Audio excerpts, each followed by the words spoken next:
Hi there, I'm Natalie Gowen, and I'm helping my friend Susanne Whited spread the news about her exceptional exit plan. Today's post was written on Sunday, October 20th, 2019. Colorado Springs has a decent, not great, public transit system. I can get many places I want to go, even though it takes a while to get there. My biggest issue in recent years is the early hour at which bus stop service ends in the evening and the frequency of service on the evenings and weekends. Weekday evening bus service is finished at 9:45 p.m. Saturdays finishes at 6:45 p.m. and Sunday finish at 5:45 p.m. I understand our transit system needs to function with the budget it is given to work with. However, I cannot take a bus to an 8 p.m. concert or show because I would not be able to get back home.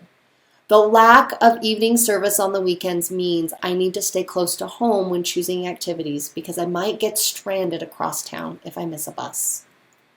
On September 29th, the Colorado Springs started Saturday evening bus service. The buses will only run every hour, but any service is better than none.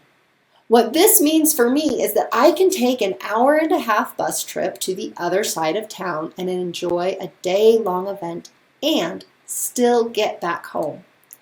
This is exactly what my 7-year-old Micah and I did yesterday. We left home at 9:30 a.m. and got to the event at 11 a.m. We stayed until it finished at 5 p.m. We then rode the mall train, played on climbing toys for 15 minutes, and boarded a 6:15 evening bus. We got home about 7:45 p.m. A few weeks ago, we would not have been able to spend the whole day out. Micah and I attended a vendor event called Family Fest. The event was advertised as a children's dream show. Each vendor was to provide a free children's activity. There would be a bouncy house, face painting, and a local news station was offering recordings of your children forecasting the weather. There were hundreds of kids there, which meant hundreds of parents too, all at the same time.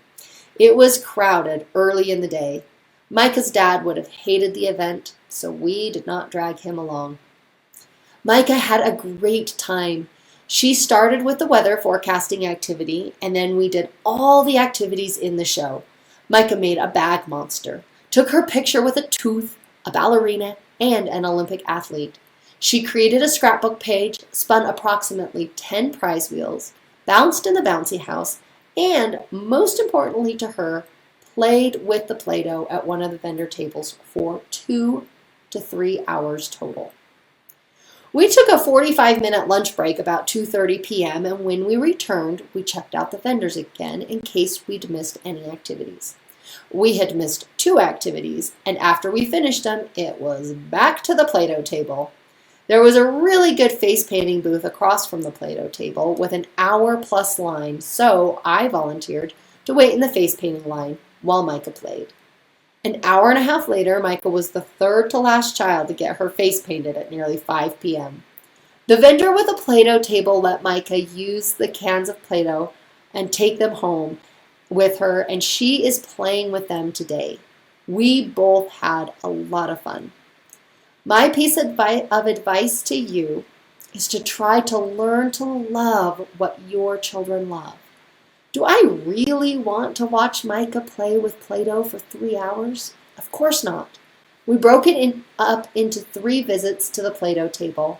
I loved watching her do all the activities because they made her so happy. Yesterday epitomized my idea of quality of life.